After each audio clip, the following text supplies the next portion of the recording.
How you been preparing the same character in two different ways? To me, the preparation for the role was more about saying, you know, what is a distinct difference in two different types of people? I see that there's a distinct difference in someone who walks into a room who's sure of themselves and, say, for instance, doesn't take no for an answer, and then somebody who walks into a room and somebody says no and they say, oh, sorry, and resign themselves. To me, that was the distinct difference between these two people. Somebody who would resign themselves to no and somebody who would never take no for an answer. And how do you reconcile these two people? Because somehow the one character who wouldn't take no for an answer was much more of a sort of sexual,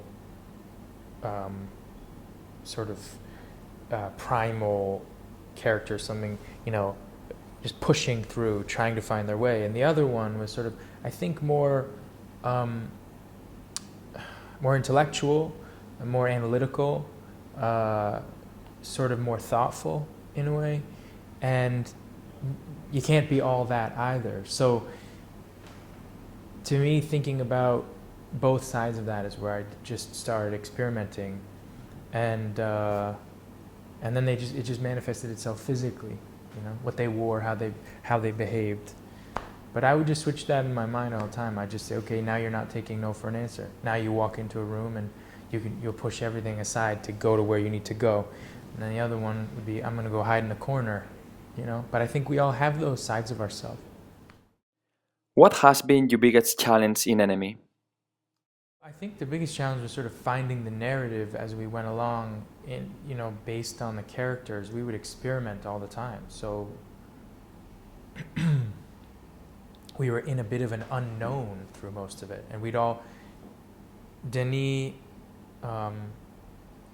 Javier, and Nicola, our cinematographer, we had to come together many times to sort of just check in that we were all in the same place, and sometimes we would discover something and it wouldn't work that was written, and then we'd have to find another way around it. There were a couple times we would reshoot scenes because it just wouldn't work. That was to me the most interesting, but the hardest part of it was sort of discovering this narrative as we went along, and really thrilling, but definitely difficult. Yeah. How has it been to work with Denis Villeneuve after Prisoners? My relationship with him is about a friendship. Just makes our bond as filmmaker and actor stronger because, I trust him, and I'll really do anything for him in a movie, And as a friend, I'm there for him always. I hope he knows that, and I know that about him in the opposite way. And it just informs the work we do together.